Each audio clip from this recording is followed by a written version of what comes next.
The great crystal chamber of Nexus Prime hummed with ancient power. Floating above the polished floor, 12 beings from different worlds sat in their judgment circle. Their bodies glowed with soft light as they waited for the trial to begin. This was the Galactic Council, rulers of 47 star systems and 12 alien races. For 3,000 years, they had decided the fate of countless species across the galaxy. Today, they would judge humanity. Admiral Jake Morrison stood in the center of the chamber. His dark blue uniform bore the symbols of Earth Fleet, pressed and clean despite his long journey from the Sol system. Behind him, 2 other humans waited quietly. Captain Lisa Carter kept her hands clasped behind her back, her brown eyes scanning the alien faces around them. Commander Ryan Brooks shifted slightly, his jaw tight with barely controlled anger. The 3 humans looked small in the vast chamber. Above them, the alien council members floated in their energy fields, looking down like gods passing judgment. On mortals, chamber walls showed images of distant stars and planets, reminding everyone of the council's vast power. Counselor Vextran spoke first. He was tall and thin, with pale blue skin that seemed to glow from within. 6 black eyes, arranged in pairs, studied the humans with cold interest. His voice echoed through the chamber, carrying the weight of ancient authority. "We have studied your species for 50 years, he began, his words measured and precise. "We have watched your expansion from your home world. We have seen your wars, your violence, your endless conflicts. We have observed your primitive technology and your chaotic social structures." Morrison felt his fists clench but forced himself to remain still. Beside him, Carter's breathing remained steady, though her eyes narrowed slightly. Brooks took a small step forward, but Morrison's slight gesture stopped him. "Your people fight constantly," continued another council member. This one looked like a giant insect, with 4 arms and a head that moved side to side as it spoke. "Even now, as you explore space, you bring conflict wherever you go. Your military ships are designed for war, not peace," the aquatic representative added her voice. She floated in a water-filled sphere, her tentacles moving gracefully as she spoke. "Your technology is crude compared to ours. Your weapons are brutal and inefficient. Your ships are slow and clumsy. You have nothing to offer our advanced civilization." More voices joined in. The rock-like granite people complained about human mining methods. The energy beings from the Spiral Nebula called human exploration disruptive and dangerous. One by one, each council member listed humanity's failures and weaknesses. Morrison had heard enough. "Are you here to insult us, or do you have something important to say?" The chamber fell silent. Several council members shifted in their floating positions, clearly surprised by the humans' boldness. No one had ever interrupted a council judgment before. Vextran's 6 eyes focused on Morrison with laser intensity. "You will speak only when given permission, human. Your lack of respect proves our point about your species." "Our point is simple," he continued, his voice growing colder. "Humanity is not ready for equal membership in galactic civilization. Your aggressive nature makes you dangerous. Your primitive technology makes you useless. Your chaotic society makes you unreliable." The judgment came like a hammer blow. By unanimous vote of the Galactic Council, the species designation, human, is hereby classified as Tier 4 subordinate. You will surrender all military vessels to Council oversight. Will submit to galactic monitoring of all colonies and space stations. You will cease all independent exploration and expansion. Will accept Council governors on all human worlds. The words hung in the air like poison. Morrison felt his world shift beneath his feet. Behind him, Carter's sharp intake of breath was barely audible. Brooks muttered something under his breath that would have gotten him court-martialed in other circumstances. Furthermore, Vextran continued, "All human military personnel will be reassigned to support roles under alien supervision. Your weapons technology will be confiscated. Your fastest ships will be impounded. Earth itself will be subject to council inspection and regulation." The insect council member clicked its mandibles in satisfaction. "This is for the good of Galactic peace. Your species must learn its place before it can be trusted with freedom." Morrison stepped forward, his voice carrying across the chamber with surprising strength. With all due respect, Council, humanity declines your offer. The silence that followed was deafening. In 3,000 years of galactic history, no species had ever refused a council directive. The very concept was unthinkable. Several council members began speaking at once, their voices overlapping in confusion and anger. The aquatic representative's tentacles thrashed in her water sphere. The rock beings ground against each other with sounds like breaking stone. Even the usually calm energy beings flickered with agitation. Vextron's voice cut through the chaos. You misunderstand the situation, human? This is not a request or a suggestion. This is a direct order from the TRT/order. From the supreme governing body of this galaxy, you will comply. Morrison's stance didn't change. If anything, he seemed to grow more solid, more determined. No, Counselor, I think you misunderstand. We came here in good faith, hoping to join your civilization as equals. You've made it clear that's not possible. Impossible. The insect being's voice rose to a shriek. You dare to make demands of us? You insignificant creatures from a backwater world? Do you have any idea what you're saying? I know exactly what I'm saying, Morrison replied calmly. We're saying no. Captain Carter stepped up beside her admiral. The human government gave us clear instructions before we came here. We were authorized to accept partnership, not slavery. Commander Brooks added his voice.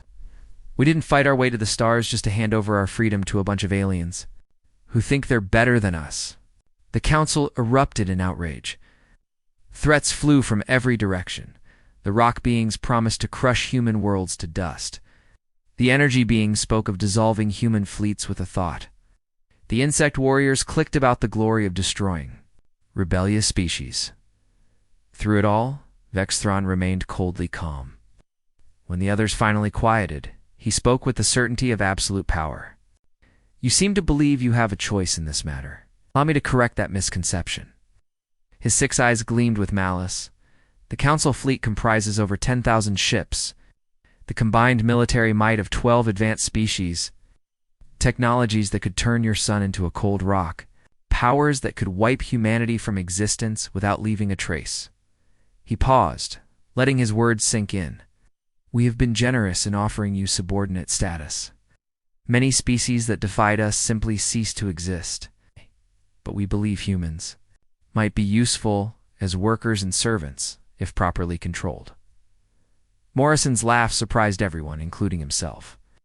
It wasn't a happy sound. You really don't understand, do you? You think we're some primitive species that stumbled into space by accident. You think we're weak because we're young. Are you not? The aquatic being's tentacles curled with amusement. Your oldest space stations are barely a century old. Fastest ships take months to travel distances we cross in days. Your weapons are chemical explosives and metal projectiles. What could you possibly do against our advanced technology? That's what we're going to find out, Morrison said quietly. You want to treat us like children? Fine, but remember something, Counselor. Every species in this galaxy that achieved spaceflight did so through cooperation and gradual development. They never had to fight for every inch of their homeworld. They never had to compete with other intelligent species for survival. He looked around the chamber, meeting each alien gaze in turn. We did. We're the only species you've ever encountered that had to earn its place as the dominant life form on its own planet. We didn't evolve in paradise. We evolved in hell, and we won. The implications of his words slowly sank in. For the first time, some council members began to look uncertain. So go ahead, Morrison continued. Send your fleets, make your threats. But understand this. You're not dealing with some peaceful species that will roll over and accept your rule. You're dealing with the species that conquered Earth. And we didn't do that by giving up when things got difficult. The Admiral turned. To his companions, Captain Carter, Commander Brooks, we're leaving. We have a message to deliver. As the 3 humans walked toward the chamber exit, Vextron's voice followed them. You have 48 hours to reconsider. After that, we will come for you. And when we do, we will show no mercy. Morrison didn't turn around. Neither will we. The chamber doors closed behind them with a sound like thunder. The transport ship carrying Admiral Morrison and his team left Nexus Prime 3 hours after the council meeting ended, as they traveled through the jump gate back toward human space. The Admiral sat in his cabin writing a message that would change everything. Captain Carter knocked on his door. "Sir, we're receiving reports from all human colonies. They're asking for instructions." Morrison looked up from his communication pad. "Tell them to begin Protocol 7 immediately. All human vessels, all stations, all colonies, are going dark." Carter's eyes widened. Protocol 7 was something they had hoped never to use. It was the complete withdrawal of humanity from galactic civilization. Every human ship, station, and colony would cut all contact with alien species and prepare for war. "Are you sure, sir?" she asked quietly. "Once we do this, there's no going back." "They made their choice," Morrison replied. "Now we make ours." Across the galaxy, human colonies received the coded message within hours. On mining stations in the Kepler system, human workers quietly gathered their equipment and prepared to leave. On trading posts near alien worlds, human merchants began selling off their goods quickly and cheaply. On exploration ships in deep space, human crews changed course for home. The effect was immediate and shocking. The aliens had gotten used to human presence over the past 50 years. Human traders brought goods from Earth that many alien species had grown to love. Human miners worked in dangerous conditions that other species avoided. Human explorers mapped dangerous regions of space that others feared to enter. Now, suddenly, they were all gone. On Earth, President Helen Rodriguez stood in the war room deep beneath the Capitol. The room was filled with the most important people in human government and military. General Carlos Mendez spread tactical displays across the central table, while Admiral Morrison joined them through a quantum communication link. The council thinks they know us, Rodriguez said, her voice hard as steel. They've watched our diplomats smile and make polite conversation. They've seen our traders haggle over prices. They think we're just another species they can push around. She activated a wall display showing human expansion throughout the galaxy. They don't understand that everything they've seen was us being nice. They have no idea what we're really capable of. General Mendez pointed to various locations on the star map. Our people are already in position. We've been placing assets throughout council space for decades. Every major world, every strategic installation, every important trade route. We called it peaceful exploration and cultural exchange. He smiled grimly. They called it that too. Dr. Kevin Walsh, the head of Earth's research division, stepped forward. He was a thin man with gray hair and tired eyes, but his voice carried excitement. "Mr. President, we've been developing new technologies for 30 years. Technologies we kept secret because we knew a day like this might come." The wall display changed to show weapon designs and ship blueprints unlike anything the Council had ever seen. We call it Project Prometheus. While the aliens relied on energy weapons and shield technology, we went in different directions. Developed quantum disruption devices that can tear apart matter at the molecular level. We created dimensional phase systems that let our ships move through folded space. We built armor that can absorb and redirect energy attacks, Rodriguez studied the displays with growing satisfaction. "What about personnel?" Colonel Amy Peterson stepped forward. She was a compact woman with sharp eyes and scars on her hands from years of combat training. "The Human Strike Corps has been preparing for this possibility since we first made contact with aliens. We have teams on every council world, every major facility, every important installation. They think they've been hosting human tourists and researchers." Her smile was predatory. "We've actually been hosting our soldiers." The room fell silent as the implications sank in. For 50 years, while the Council had been studying humanity and deciding their fate, humans had been preparing for war. "How many people do we have in place?" Rodriguez asked. 15,000 trained operatives, Peterson replied. "Another 50,000 civilians who can provide support and intelligence. We've been building this network for decades, one person at a time." Admiral Morrison's voice crackled through the communication system. "And we're receiving reports from across the galaxy. Every human facility has gone dark as ordered. Trade has stopped completely. The aliens are starting to panic. Rodriguez nodded. Good. Let them panic. They wanted to see what humans do when cornered. Now they'll find out. Dr. Walsh activated another display. There's something else, Mr. President. Something we've kept classified at the highest levels. We've been experimenting with human enhancement for 20 years. Genetic modifications, cybernetic implants, neural interfaces. We've created soldiers who are faster, stronger, and smarter than normal humans. The display showed test footage of enhanced soldiers performing impossible feats. Humans dodging laser blasts, lifting weights that should have crushed them, processing information at computer speeds. How many? Rodriguez asked. 5,000 fully enhanced soldiers, Walsh replied. They're scattered throughout the galaxy, posing as normal humans. The aliens have no idea they exist. General Mendez pulled up tactical reports.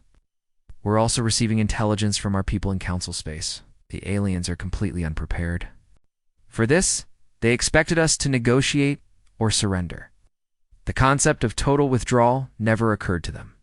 What about their military response? Rodriguez asked. They're confused and disorganized, Mendez replied. Different species are blaming each other for the situation. Some want to negotiate. Others want to attack immediately. They can't agree. On what to do? Colonel Peterson laughed softly. They're used to dealing with species that think like they do. Logical, predictable, hierarchical. They don't understand how to fight humans because they don't understand how humans think. The president looked around the room at her advisors. Gentlemen, ladies, we're about to embark on the most dangerous mission in human history. We're going to war with an enemy that outnumbers us 1,000 to 1. An enemy with superior technology and resources. An enemy that controls most of the galaxy. She paused, letting her words sink in. Any questions? General Mendez raised his hand. Are we really going to war? Or are we hoping they'll back down? Rodriguez's expression didn't change. General, the Council has made it clear they see us as inferior beings suitable only for slavery. They've given us an ultimatum. They've threatened to destroy us if we don't submit. She activated a final display showing Earth's population centers. There are 12 billion humans on Earth alone. Another 3 billion in the colonies. We going to let some alien council decide their fate? The room erupted in voices of agreement. Every person present understood what was at stake, and were committed, Rodriguez said firmly. Dr. Walsh, I want every secret weapon we've developed.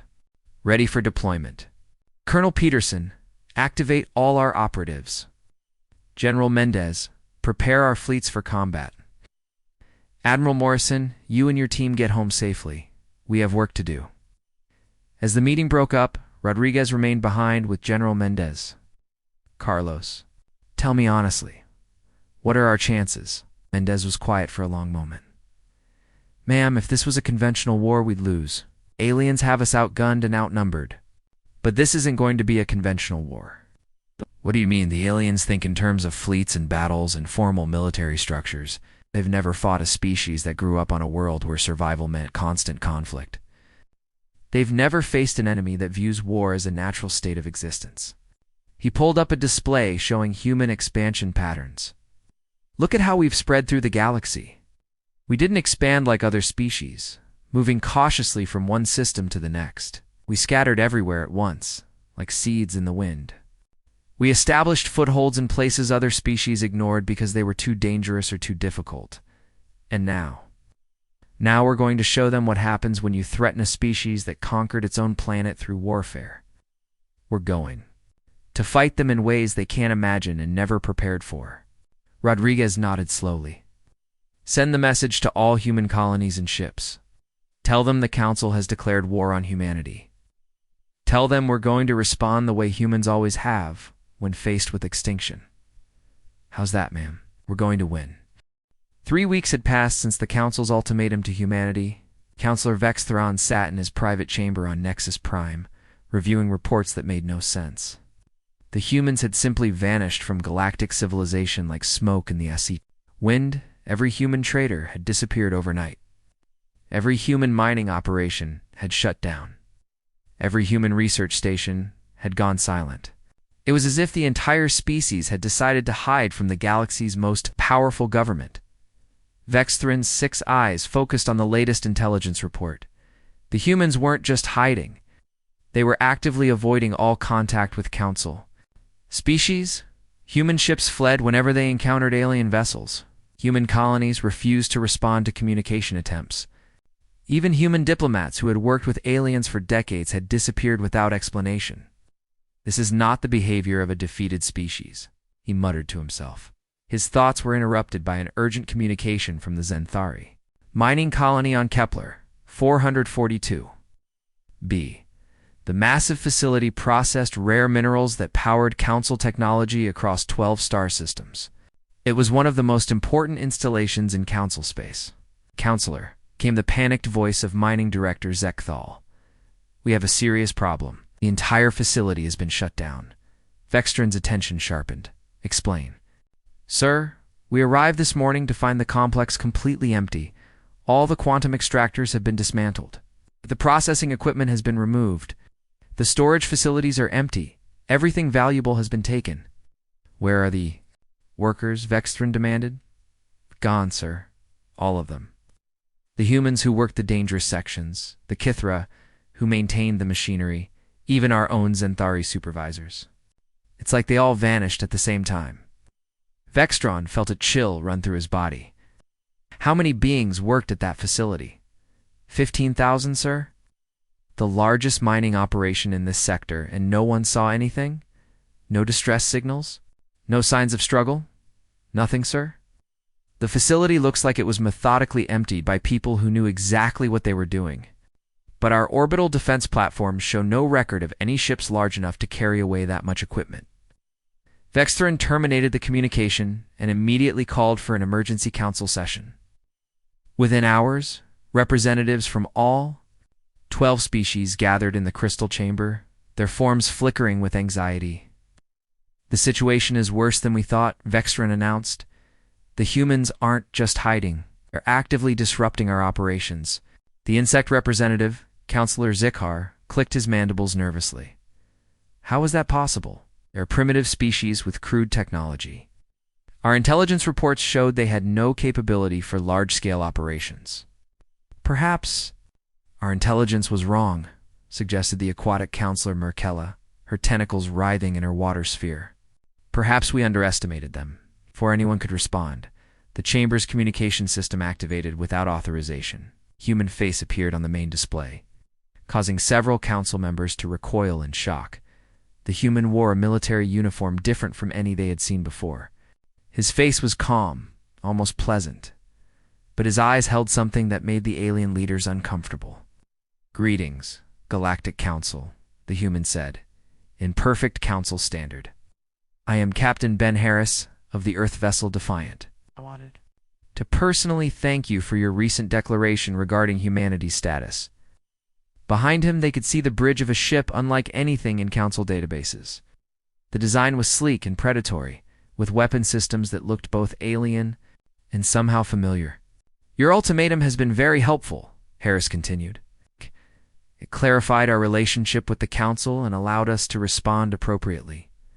Vexthron found his voice. Human, you are in violation of Council communication protocols. Ow. Did you access this channel?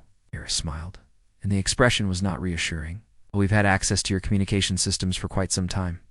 We've been listening to your meetings, reading your reports, monitoring your military movements. Did you really think we spent 50 years in Council space without learning how your technology works? The chamber erupted in alarm. Several Council members began speaking at once, their voices overlapping in panic and confusion.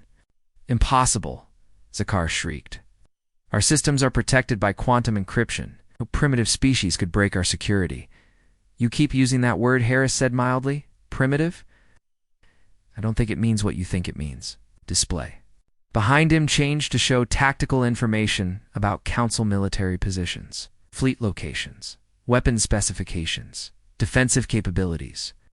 Information that should have been classified at the highest levels. You see, Counselor, you made a fundamental error in your assessment of humanity. You assumed that because we're young, we're weak. You assumed that because our technology looks different, it's inferior. You assumed that because we wanted peace, we were incapable of war. Merkella's tentacles had stopped moving entirely. What do you want? Harris laughed. We don't want anything from you. We're simply responding to your demands in our own way. You wanted to know what human military technology looks like.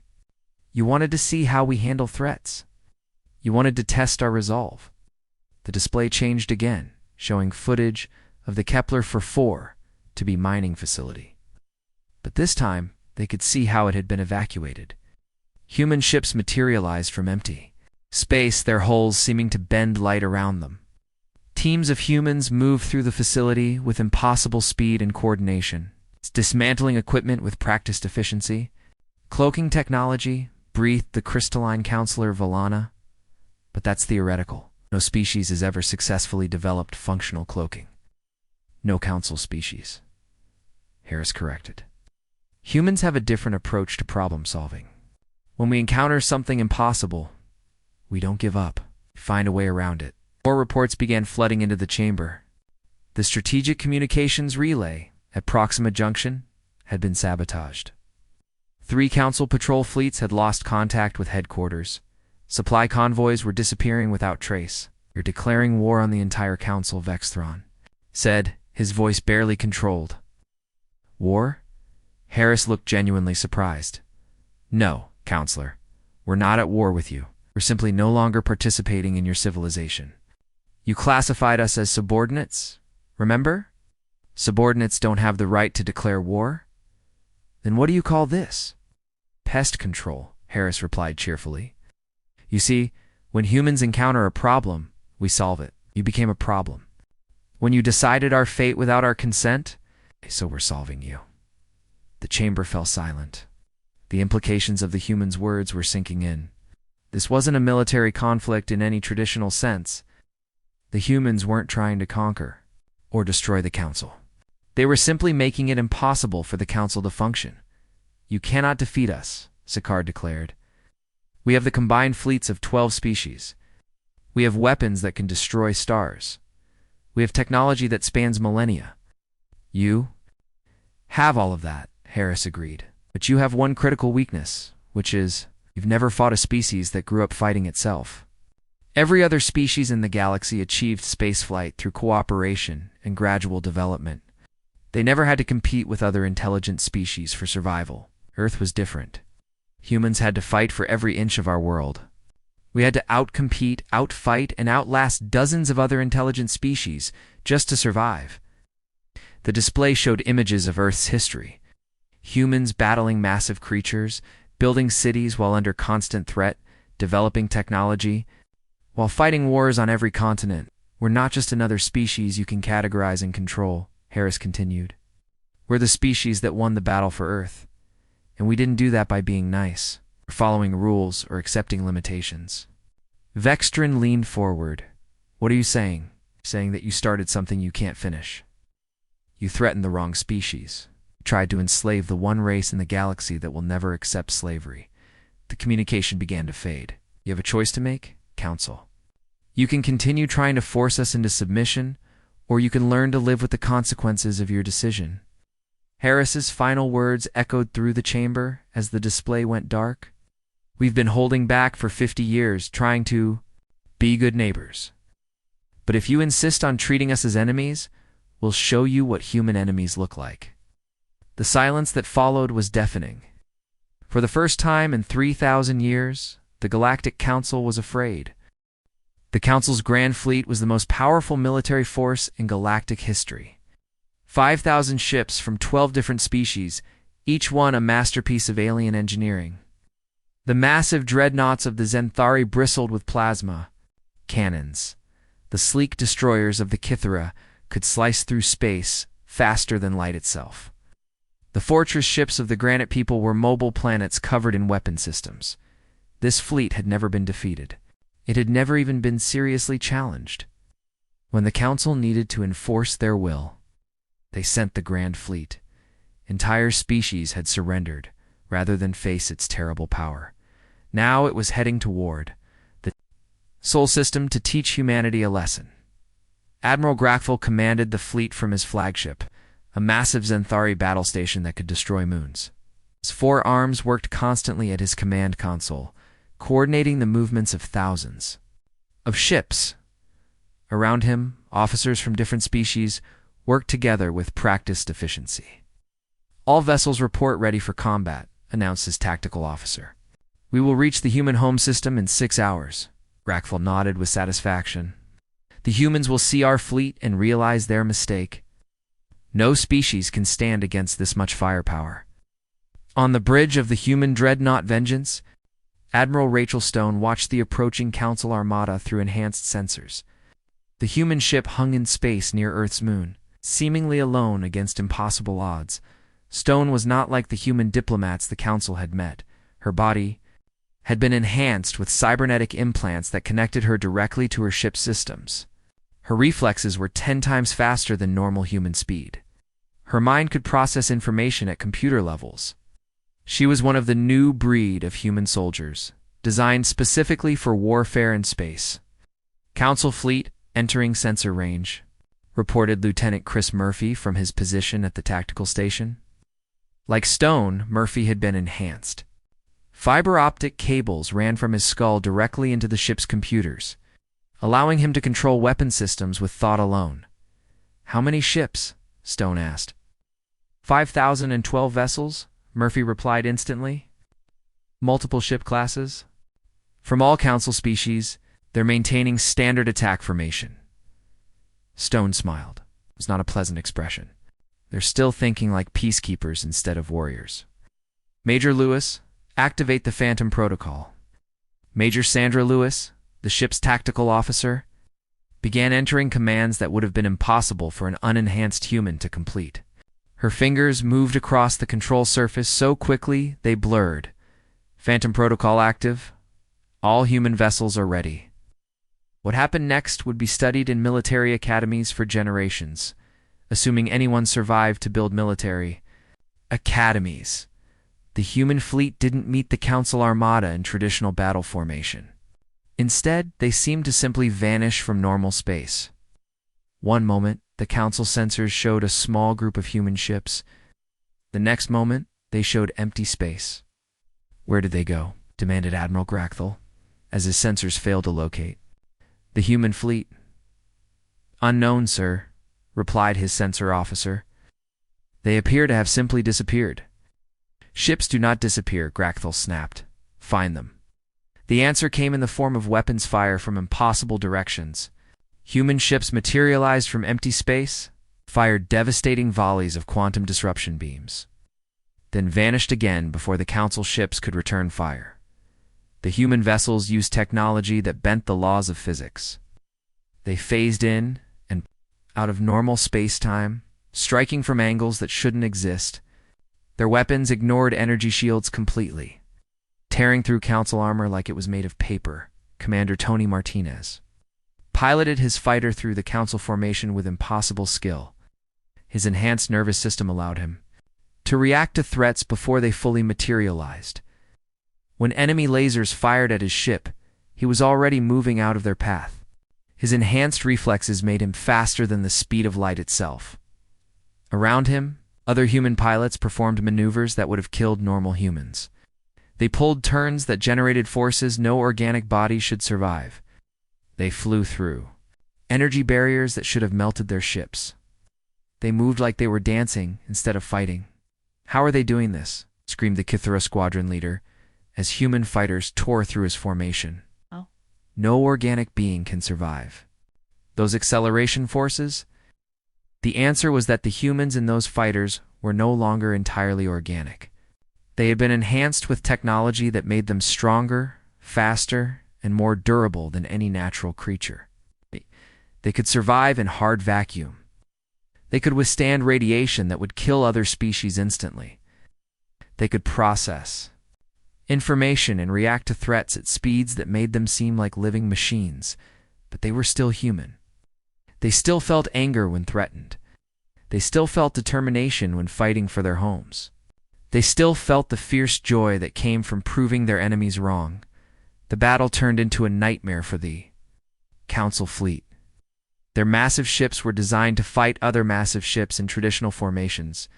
They were not prepared to fight enemies who could appear anywhere, strike without warning, and disappear before retaliation was possible. Human boarding parties materialized directly inside Council ships, bypassing shields and armor entirely. Enhanced human soldiers moved through alien vessels like unstoppable forces of nature. They were stronger than Xanthari warriors, faster than Cathoris scouts, and more determined than any enemy the Council had ever faced. Captain Bill Watson led a boarding team through the Council flagship itself. His enhanced muscles allowed him to tear through bulkheads with his bare hands. His enhanced senses let him see in complete darkness and hear through vacuum. His enhanced mind processed tactical information faster than the ship's computers could respond. Secure the bridge, he ordered his team through direct neural communication. Capture their command staff alive if possible. The human soldiers moved through the ship like ghosts. They appeared in corridors without using doors. They struck from ventilation shafts that should have been too small for human bodies. They seemed to know the ship's layout better than its own crew. Admiral Grakthal found himself facing 3 human soldiers on his own bridge. His security team lay unconscious around him, taken down so quickly that the ship's sensors hadn't even detected the attack. "Surrender your vessel," Captain Watson said calmly. "Your crew will not be harmed if you comply immediately." Grakthal looked at the human soldier with all 4 of his eyes. The creature before him looked human, but moved with inhuman grace and spoke with inhuman certainty. This was not the primitive species the Council had expected to fight. "What are you?" he whispered. "We're what humans become when you threaten our families," Watson replied. "We're what happens when a species that conquered its own world through warfare decides to stop being polite around the Sol System, the greatest military force in Galactic. History was being systematically destroyed by an enemy they couldn't understand or effectively fight. It's human technology that the Council had dismissed. As primitive was proving superior to their own advanced systems, human tactics that seemed chaotic and unpredictable were defeating strategies that had worked for thousands of years. The battle lasted 6 hours. When it ended, the space around Earth was filled with the wreckage of Council ships. Fewer than 200 vessels escaped to carry news of the defeat back to Nexus Prime. Admiral Gert Stone stood on the bridge of the Vengeance, watching the fleeing Council ships disappear into hyperspace. Around her, the enhanced human crew worked to process the victory and secure the captured vessels. "Damage report," she ordered. "Minimal losses," reported Major Lewis. 12 ships damaged, none destroyed. No human casualties. Stone nodded with satisfaction. "Send a message to Earth Command. Tell them the Council fleet has been neutralized. Tell them we're ready for whatever comes next." Lieutenant Murphy looked up from his station. "Admiral, what do you think will come next?" Stone's enhanced mind was already processing dozens of possible scenarios. "They'll either surrender or send everything they have. Either way, we'll be ready." She paused, looking out at the stars where the Council fleet had been. They wanted to see what humans are capable of when we stop holding back. I think they're starting to understand. The Emergency Council session was unlike any in the 3,000-year history of galactic civilization. For the first time, the crystal chamber on Nexus Prime buzzed with fear instead of authority. The floating alien representatives spoke in hushed tones, their confidence shattered by reports from the Sol System. Counselor Vextron's 6 eyes were dim with exhaustion. He had not slept since receiving word of the Grand Fleet's destruction. The greatest military force in the galaxy had been crushed by a species they had dismissed as primitive savages just weeks before. "The survivors' reports are consistent," he announced to the assembled council. "The human fleet used technology we do not understand. Their ships could appear and disappear at will. Their weapons penetrated our strongest defenses. Their soldiers moved and fought like living machines." The insect representative Zakar clicked his mandibles nervously. "How many ships did we lose?" 4,823 vessels, Vextron replied quietly. "The largest military defeat in recorded galactic history?" Shocked silence filled the chamber. The aquatic counselor Merkella's tentacles had stopped moving entirely. The crystalline representatives flickered with distress. Even the massive rock beings seemed to shrink into themselves. "What are they?" whispered Counselor Veolana. "Our xenobiologists studied them for 50 years. They appeared to be a normal, carbon-based species with standard organic limitations." "Our xenobiologists were wrong," Vextrin admitted. "The humans have somehow merged biological evolution with technological advancement. They have enhanced themselves beyond normal organic limits." Before anyone could respond, the chamber's main display activated without authorization. Admiral Morrison appeared on the screen, but he was not alone. Behind him stood a group of humans that made the council representatives uncomfortable just to look at. President Helen Rodriguez stepped forward. She wore a simple business suit, but her presence filled the chamber with an authority that made the ancient alien leaders feel small. Beside her stood General Mendez, Colonel Peterson, and Dr. Walsh. Each human looked calm and confident, as if they were attending a routine meeting instead of facing the most powerful government in the galaxy.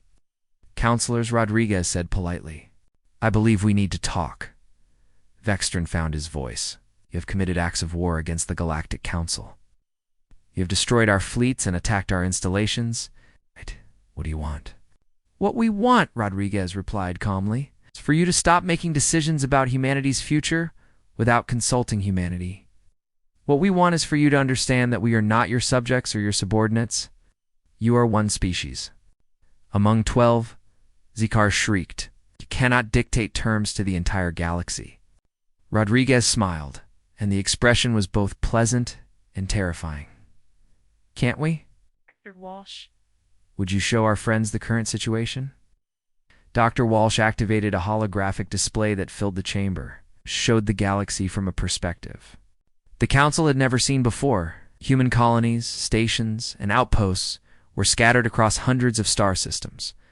Trade routes, communication networks, and resource extraction operations formed a web of human influence that spanned half the galaxy. "While you were focused on your established territories," Rodriguez explained, "humanity was quietly expanding into regions you considered too dangerous or too difficult to colonize. We built settlements in asteroid fields, on planets with hostile atmospheres, in systems with unstable stars.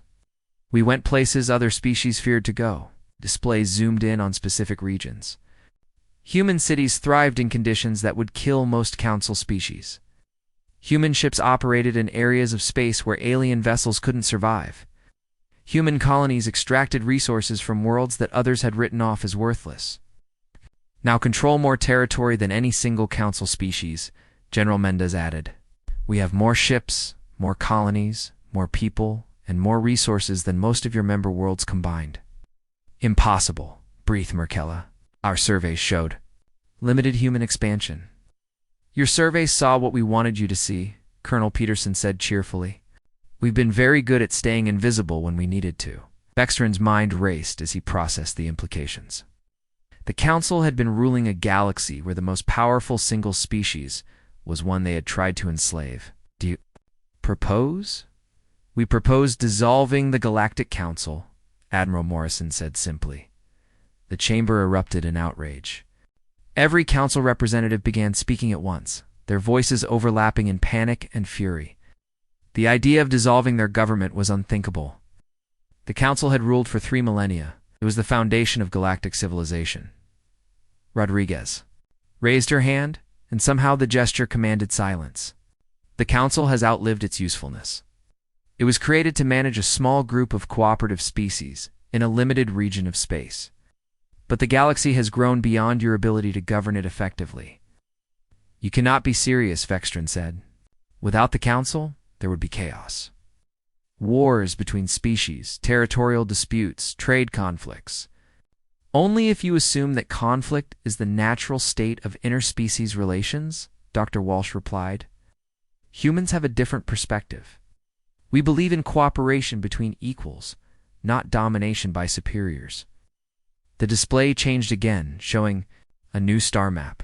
This one depicted a different kind of galactic organization. Instead of council territories controlled from Nexus Prime, it showed autonomous regions governed by the species that lived there.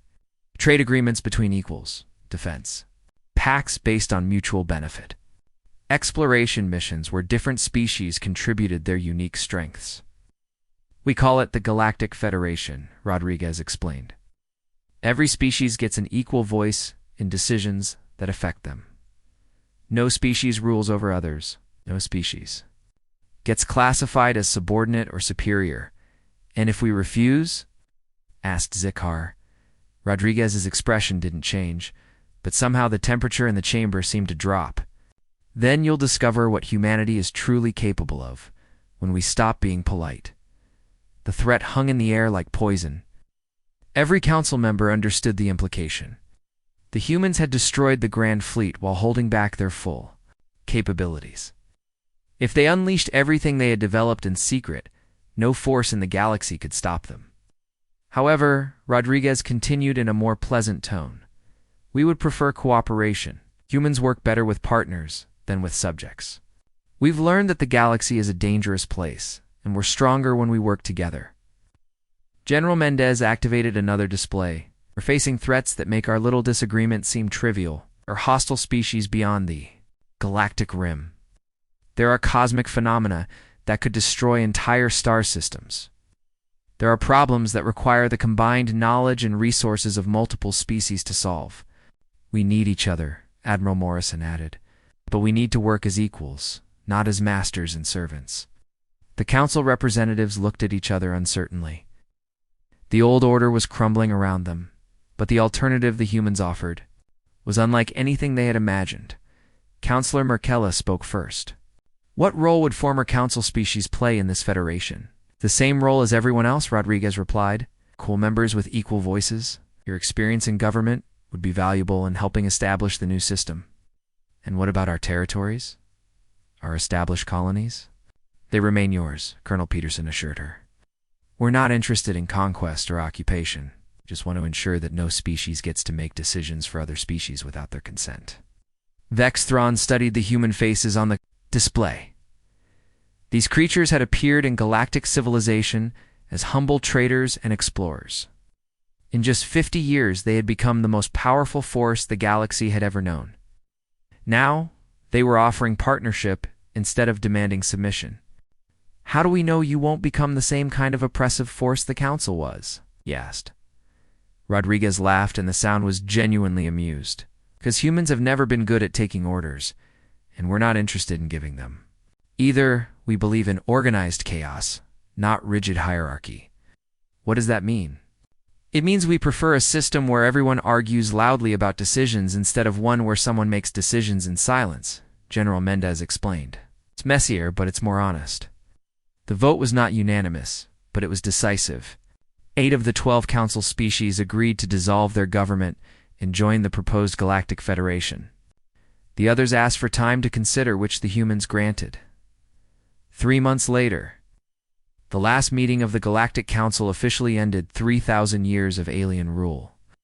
The first meeting of the Galactic Federation began the next day, with humanity taking its place as an equal member among dozens of species.